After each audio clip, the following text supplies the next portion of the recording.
అంటే ఆయన ఆలస్యంగా వచ్చాడు. కారణం ఏంటంటే అందరూ ఆయన చూడాలి, బాగా ముందే వస్తే మర్చిపోతారని బాగా తెల్ల డ్రెస్ వేసుకొని ఫ్రెష్గా స్టైల్గా స్మార్ట్గా. ఇప్పుడు చూడండి, మహా యజ్ఞాల చెడులు ఆయనకి ఆయన మించిన వాళ్ళు ఎవరు లేరు. నేను దాదాపు 30 సంవత్సరాలు పైగా నవరాత్రులప్పుడు చండీ యాగం వాళ్ళ తండ్రితో, తర్వాత సుబ్రహ్మణ్య శర్మతో కూడా చేయించేవాడు. ఇప్పుడు కూడా నాకు అప్పుడప్పుడు నా తండ్రి, నా పరమాత్మ, నా ఈశ్వరుడు జ్ఞాపకం వచ్చినప్పుడు సుబ్రహ్మణ్య శర్మతో ఫోన్ చేసి మాట్లాడుతూ ఉంటాను. సో నాకన్నా చిన్నవాడైనా నా గురువుల లిస్టులో కూడా సుబ్రహ్మణ్య శర్మని కూడా నేను చేర్చాలని మీరందరూ కూడా ఒక్కసారి చప్పట్లు కొట్టండి. సుబ్రహ్మణ్య శర్మ చాలా జ్ఞానవంతుడు, ఆయనకు తెలియని సబ్జెక్ట్ లేదు. అన్ని పంచాంగం దగ్గర నుంచి వేదాల దగ్గర నుంచి అన్ని సబ్జెక్టులు కూడా ఎక్స్పర్ట్. ఆయన్ని ఒక్కసారి నేను ప్రత్యేకంగా రమ్మని నేను నా ప్రేమ చూపించి, నా గురుత్వం చూపించి, మా ప్రజలకందరూ కూడా నేను ఒకసారి పరిచయం చేయాలని చెప్పి ఇచ్చాను. ఇప్పుడు సుబ్రహ్మణ్య శర్మ గారు చక్కగా మాట్లాడాలని కోరుతున్నాను. వాగర్ధావివ సంపృక్తౌ వాగర్ధ ప్రతిపత్తయే జగతః పితరౌ వందే పార్వతీ పరమేశ్వరౌ. ఉమామహేశ్వరాభ్యాం నమః. శివస్వరూపులైనటువంటి అశేష భక్తజన సంతోహానికి మొదటిగా ఇవాళ మహాశివరాత్రి పర్వదిన శుభాకాంక్షలు. ఈ శివరాత్రి సందర్భంగా విశాఖపట్నం వైశాఖేశ్వర స్వామి సన్నిధానంలో సాగర తీరంలో మన కళాబంధు శివభక్తాగ్రేసర డాక్టర్ టి సుబ్బరామరెడ్డి గారు ఇక్కడ ఏర్పాటు చేసినటువంటి కార్యక్రమం ఈశ్వరారాధన, కోటి శివలింగాలతోటి ఇక్కడ ఈశ్వరుణ్ణి అర్చించడం. గత 40 సంవత్సరాలు పైబడి విశాఖ వాస్తవ్యులందరినీ కూడా వారు తరించేటువంటి మార్గంలోకి వాళ్ళని తీసుకెళ్ళడం, పరమేశ్వరుడు వారికి ఇచ్చినటువంటి అనుగ్రహం.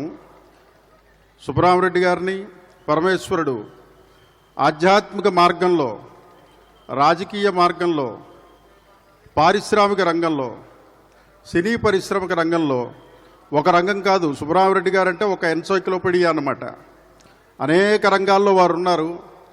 పరమేశ్వరుడు ఆ రకంగా వారిని అనుగ్రహించారు. ఇంత స్థాయిలో ఆధ్యాత్మిక శిఖరాలు అధిరోహించడం అనేటువంటిది కేవలం ఒక సుబ్బరామరెడ్డి గారికే సాధ్యమైంది అనేటువంటి విషయాన్ని మీ అందరికీ కూడా సభాముఖంగా తెలియజేస్తున్నాం. ఇది పొగడత కాదు, ఇది పొగడటం కోసం చెప్పిన మాట కాదు. మేము బాగా సన్నిహితంగా ఉంటాం కాబట్టి మా చిన్నతనం నుంచి కూడా వారితోటి ఉండేటువంటి అనుబంధం, మా నాన్నగారి దగ్గర నుంచి నా చిన్నతనం, నా వయసు ఎంత ఉందో అంత అన్ని సంవత్సరాల అనుబంధం వారితో ఉన్నది. వారు ధ్యానం చేస్తున్నప్పుడు ఒకసారి ఒక రకమైనటువంటి ఒక అద్భుతమైనటువంటి తేజస్సు ఆకారం కనిపించింది అని చెప్పి వారి అనుభూతిని వారు చెప్పారు. వారు చెప్పినటువంటి అనుభవాన్ని దృష్టిలో పెట్టుకుని ఇది తెలుసుకున్న విషయం. ఇది అంత సాధన చేసేటువంటి వైదిక మార్గంలో ఉన్న వాళ్ళకు కూడా సాధ్యం కాకపోవచ్చు. అంటే లౌకికంగా ఎన్ని పనులు ఉన్నా, ఎన్ని వ్యవహారాలు ఉన్నా అవన్నీ కూడా భగవంతుడి దగ్గరికి వచ్చేసరికి బయట అట్టే పెట్టి మనస్సులోకి ఏది రానికుండా అలా సాధన చేయడం అనేటువంటిది అనన్యమైన లక్ష్యం భగవంతుడి మీద పెట్టడం అనేటువంటిది సాధ్యపడేటువంటి విషయం మాత్రం కాదు. భగవంతుడు అక్కడే పరీక్ష పెడతాడు. సముద్రం మీద పడవ వెళుతోంది, సముద్రం మీద పడవ వెళ్ళినంతసేపు పర్వాలేదు, ప్రయాణం చక్కగా వెళ్ళిపోతుంది. కానీ పడవలోకి సముద్రం వచ్చింది అంటే, నీరు వచ్చింది అంటే అక్కడితో ప్రయాణం ఆగిపోతుంది. ఈ సత్యాన్ని గ్రహించినటువంటి వ్యక్తి సుబ్బరామరెడ్డి గారు లోకంలో మానవుడు జీవించాలి తప్ప మనస్సులోకి లోకం రాకూడదు అనేటువంటి ఒక విషయాన్ని ఆయన అనుభవంలో పెట్టుకున్నటువంటి వ్యక్తి. ఈ విషయం అందరూ కూడా తెలుసుకోవాలి. ఎన్నో కార్యక్రమాలు ఆధ్యాత్మికంగా 40 సంవత్సరాలు పైబడి ఇటువంటి కార్యక్రమం చేస్తున్నారు ఇక్కడ. అంటే స్వయం తీర్ణాహ పరాంస్ తారయంతి సజ్జనాహ అన్నారు. సజ్జనులు ఎప్పుడు కూడా వారు తరించడమే కాకుండా ప్రజల్ని తరింప చెయ్యాలి అనేటువంటి సత్సంకల్పంతో ఉంటారట. సుబ్బరామరెడ్డి గారే కనుక తరించాలి అని అనుకుంటే ఆధ్యాత్మికంగా వారింటి దగ్గర చేసేటువంటి సాధన కంటే ఇవాళ ఇక్కడ ఏర్పాటు చేసినటువంటి ఫలితం ఆయనకి లేశ మాత్రం కాదు. ఇది ఆయన కోసం చేసేటువంటిది కాదు. ఆయన కోసం చేసే సాధన ఇంటి దగ్గర చేసేది చాలా ఉత్కృష్టమైన సాధన. కానీ సామూహికంగా సంఘే శక్తి కలవు యుగే అన్నారు, సంహతి కార్యసాధిక అన్నారు. ఆధ్యాత్మికంగా ఈ కలియుగంలో ఏది సాధించాలన్నా కానీ సాంఘికంగా అందరూ కలిసికట్టుగా చేస్తే అక్కడ అద్భుతమైనటువంటి శక్తి పుడుతుందిట. అందువల్ల కలియుగంలో సాంఘికంగా అన్నీ చెయ్యాలి కాబట్టి అందరినీ తరింప చెయ్యాలనే దృష్టితోటి ఇంతమంది వాళ్ళు ఇక్కడ కూర్చుని ఈశ్వరానుగ్రహం పొందుతున్నారు అంటే ఇళ్ళ దగ్గర కూర్చుంటే ఇంత ఆధ్యాత్మికంగా మనసు ఇక్కడ పెట్టలేరు కదా, ఇంతమంది మహానుభావులు చూడలేరు కదా, ఇటువంటి కార్యక్రమాలు చూడలేరు. హోమాలు చేశారు, అభిషేకాలు చేశారు, పొద్దున్నుంచి కూడా ప్రజలందరి చేత కూడా పంచామృతాభిషేకాలు ఈశ్వరుడికి చేయించారు రెడ్డి గారు. ఇదంతా కూడా దేనికంటే వారు తరించడమే కాదు, లోకులందరూ కూడా తరించాలి అనేటువంటి దృష్టితోటి ఏర్పాటు చేసినటువంటి కార్యక్రమం ఇది. 40 సంవత్సరాలు పైబడి చేస్తున్నారు అంటే ఇంకా చెయ్యాలి, ఆధ్యాత్మికంగా సాధన చెయ్యాలి అనేటువంటి దృష్టి. వారికి ఏ రకమైన ప్రయోజనం లేదు. అన్ని రకాల పదవులు చూశారు, అన్ని రకాల సుఖాలు అనుభవించారు, లౌకికమైన సుఖాలు ఎన్ని ఉంటాయో అన్నీ వారు చూసేశారు. ఇంకా వారికి కావలసిందంటూ ఏదీ లేదు. ఇది అందరికీ తెలుసున్న విషయం. విశాఖ ప్రజలకి సుబ్బరామరెడ్డి గారి గురించి కొత్తగా పరిచయం చేయక్కర్లేదు. సుబ్బరామరెడ్డి గారు అంటేనే విశాఖపట్నం అంటే సుబ్బరామరెడ్డి గారు ఒకప్పుడు. ఆ రకంగా అన్నీ వారు చూశారు, రాజకీయ పరంగా కానీ పారిశ్రామికంగా కానీ. కాబట్టి ఇటువంటి పరమేశ్వరానుగ్రహం అందరికీ కలగాలనే దృష్టితో ఈ రోజున ఇక్కడ మహాశివరాత్రి రోజున అందరినీ తరింపచేసేటువంటి కార్యక్రమం పెట్టారు. దాంట్లో రమ్మని చెప్పిన మాకు కూడా ఇవాళ అవకాశం ఇవ్వడం చాలా అదృష్టంగా భావిస్తున్నాం. ఇంకొక సందర్భం ఏంటంటే ఇవాళ రోజున ఈ కార్యక్రమంలో బృహత్ ద్విసహస్రావధాని మాడుగుల బ్రహ్మశ్రీ మాడుగుల నాగఫణి శర్మ గారికి పద్మశ్రీ అవార్డు వచ్చిన సందర్భంగా వారిని విశాఖపట్నంలో ఇక్కడ మనందరి సమక్షంలో గౌరవించడం అనేటువంటిది మనందరి యొక్క చూడ్డానికి మనందరికీ కలిగినటువంటి అదృష్టంగా మనందరం భావించాలి. నాగఫణి శర్మ గారికి సన్మానం చేయడం అంటే సాక్షాత్తు సరస్వతీదేవికి సన్మానం చేయడమే. నాగఫణి శర్మ గారు అంటే పుంభావ సరస్వతి, అందులో సందేహం లేదు. సరస్వతి అమ్మవారు ఎలా ఉంటుంది అంటే వారు వాక్కు తెరిచారు అంటే అమ్మవారిని మనం చూసినట్టే. సహస్రావధానం అంటే సామాన్యమైన విషయం కాదు. అష్టావధానమని, శతావధానమని, సహస్రావధానమని ఈ రకంగా అవధానాలు ఉంటాయి. చాలా కష్టమైన ప్రక్రియ. అవధానము అంటేనే ధారణ చేయడం అని అర్థం.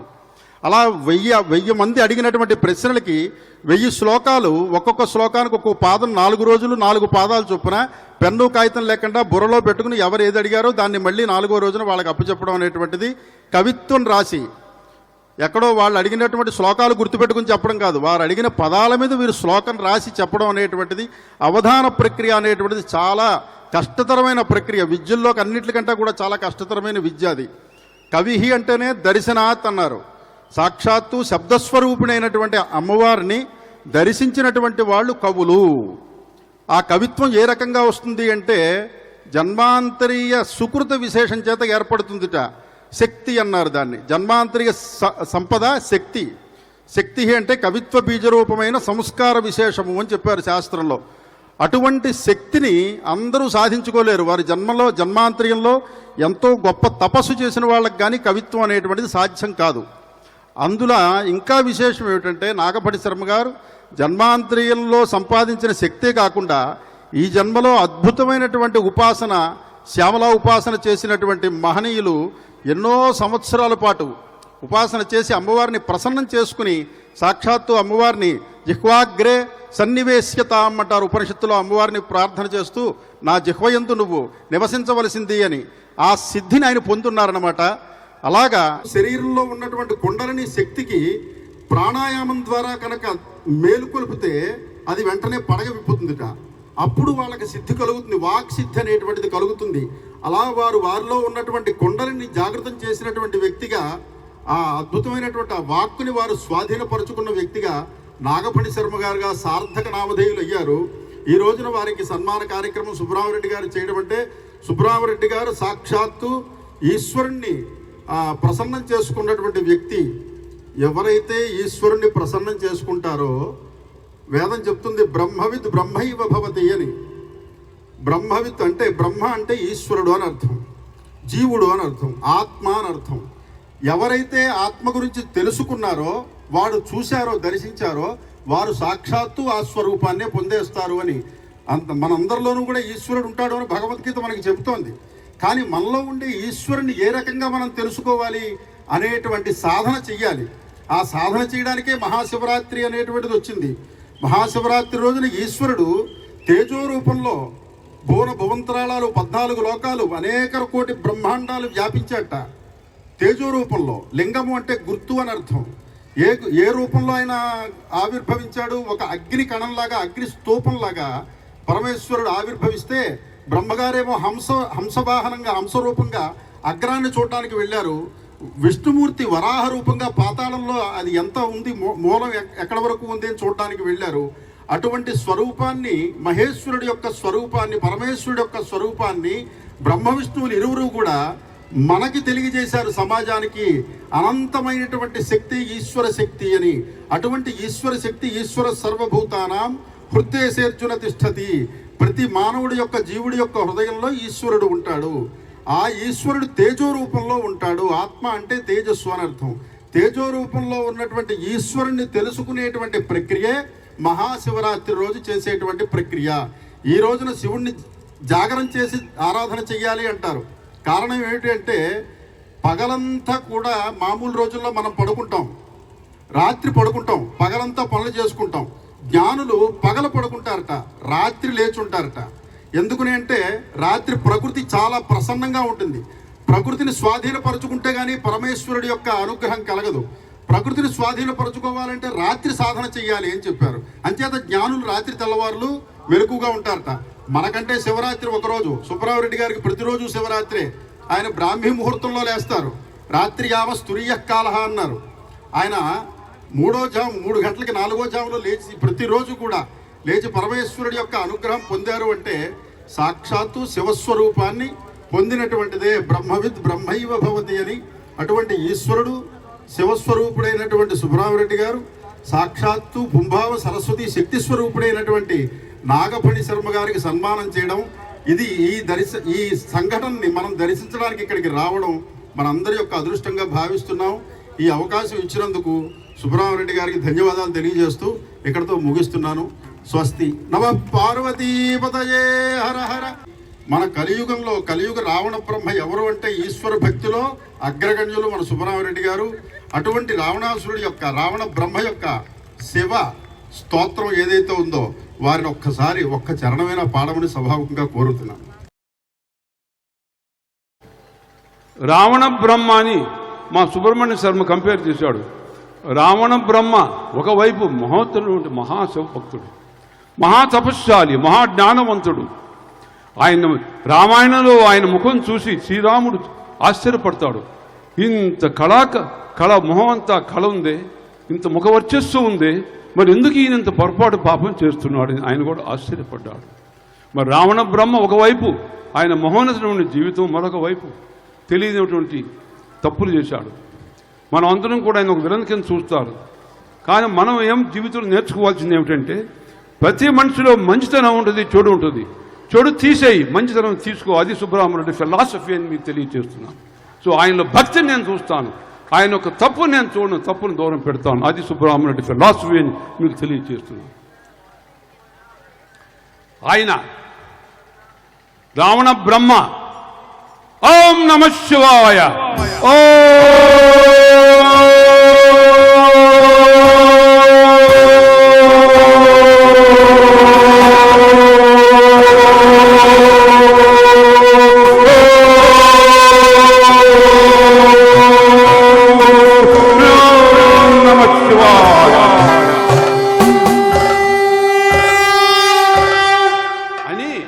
ఆయన ఓంకారం చేసి పార్వతీ పరమేశ్వరుని వెళ్ళాలి కైలాసానికి అని చెప్తే నందీశ్వరుడు నో, ఇప్పుడు ఆ పర్మిషన్ లేదు. ఆ పార్వతీ పరమేశ్వరుల తల్లిదండ్రులు నృత్యంలో ఉన్నారు, ఎవరికి కూడా లోపలికి ఆహ్వానం చేయడానికి లేదనంటే అప్పుడు ఆయన కైలాస పర్వతాలనే తీసుకెళ్తూ ఉంటే ఈశ్వరుడు శిక్షిస్తాడు. అప్పుడు ఆయన పేగులను తీసి జటా ఘట అసంభ్రమ భ్రమణ్యలింప నిచ్చరి విలోల వీటి వల్లరి ధగట్ ధగట్ ధగట్ జలాట పట్ట పావకే కిశోర చంద్రశేఖరే అధిక్షణం మమ ప్రఫుల్ల నీల పంకజ ప్రచండ కాళి వంచక విడంబి కంఠ కందరం విచి ప్రబంధ కందరం మరచ్చిదం పురచ్చిదం భవచ్చిదం మకచ్చిదం గజచ్చిదం దకచ్చిదం తం దకచ్చిదం భజే.